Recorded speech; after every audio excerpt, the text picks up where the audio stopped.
Another question I got for you though is, what have you learned from your career thus far, and what do you want to enhance in your career as well? Mm. I mean, I like when people do that when I ask questions. My bad. I mean, Not because trigger. it's a great question. Because I think it's just, it's so much to learn. Like I've learned so much about myself. I've learned so much about other people. I've Yeah. learned so much more about how to treat people. I've learned that just even by doing hair and people sitting in my chair, how much people really do go through Yeah. that they might not even talk about, or that you might not ever know until they come and sit down here in this chair and really start spilling stuff out and the stuff that they're going through. And it's like, it's really crazy, because it really does teach you, like, you never know what somebody's going through. And I think that it's taught me a lot of how many different hats I wear. Being a hairstylist, obviously you have to show up for other people every day. But you're not always going to be good yourself. 100%. And so, you still have to balance the two. You have to balance that work and self-work, self-improvement, relaxation, time away from work. I know in the beginning, like when I first started working with Lauren, one of her things was like, you overworking yourself. Like, you need to take days off. You need to sit down. Like, Yeah. because it was getting to a point where I was working on my days off. And it's like, okay, well, if you never have a break, then you're going to get burnt out. 100%.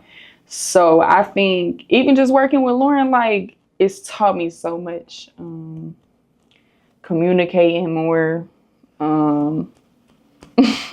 Okay. Holding myself accountable for the things that I need to get done. Working harder. Being more open about the things that I need her to do and the things I need out of my business or want out of my business. So that she has an idea of, how to, because I always wanted it to be like, I didn't want to work with people. I feel like that's why I took this route of like just me, myself, being a hairstylist. So when Lauren came along, like, I really wanted to work with her because I like the work that she does. And 100%. How consistent she is. Shout out is. the boss, man. No, for real. How consistent and hardworking she is with things, and how detailed and neat they are when it's done. It's always going to be a good job. So I feel like I really did want to work with her. But I never knew it was going to teach me so much about myself and how much more effective my business could be by learning those type of things. So, I mean, honestly, doing hair has taught me a lot of things that I practice in my everyday life now.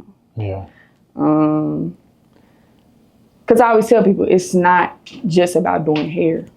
Like, it's really never about doing hair, honestly. So what is it for you? I feel like it's about impacting the people. Like, I always tell people, like, and I feel like, like I said, I've gotten to this position by the grace of God. And I feel like God has put me in this position to, like, this is my ministry. Yeah.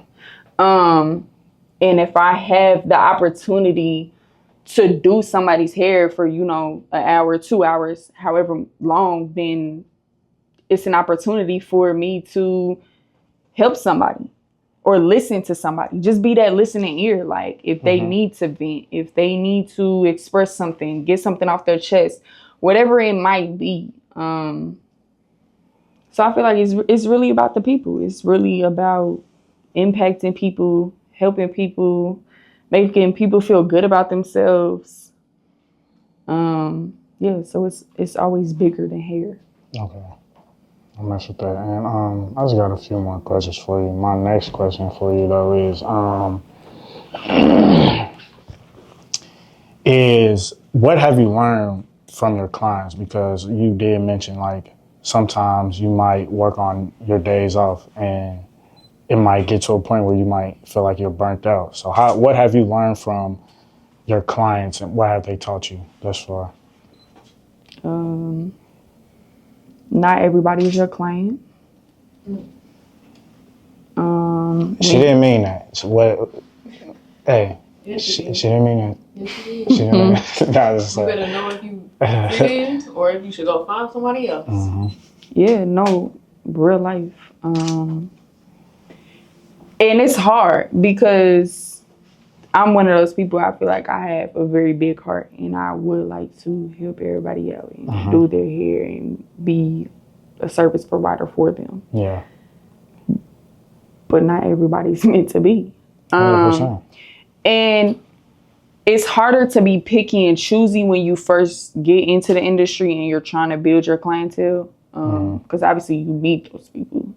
And I feel like now it's gotten to the point where I can be a little more picky and choosy. So, you know, some people you're not going to be able to satisfy. 100%. And that's just what it is. Like, no matter how good the work is, no matter how effective of a hairstylist you are for them, like, they just won't be satisfied because that's just who they are as a person. And that's okay. But that's hard for me because I'm very hard on myself.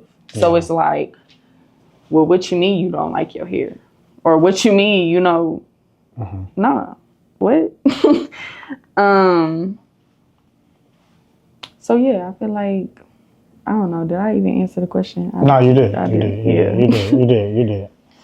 You did. And just also because you're big on community, how do you want to continue to build it, and how far do you want to take doing hair? Like what other avenues do you want to get into besides just hair? So I always said hair is like the foundation, and it's going to fund and sustain whatever I want to do in life. 100%. So I feel like everybody should have it. So like whether that's for you, if it's this podcast, like do this podcast all day long, go hard, go hard, go hard. But when it's time to stop the podcast, this is what's going to move you into your next. So I feel like everybody should have that foundation. And so I feel like, you know, for me, that is doing hair. And I mean, so far, you know, it has funded a lot of other things that I do in my life.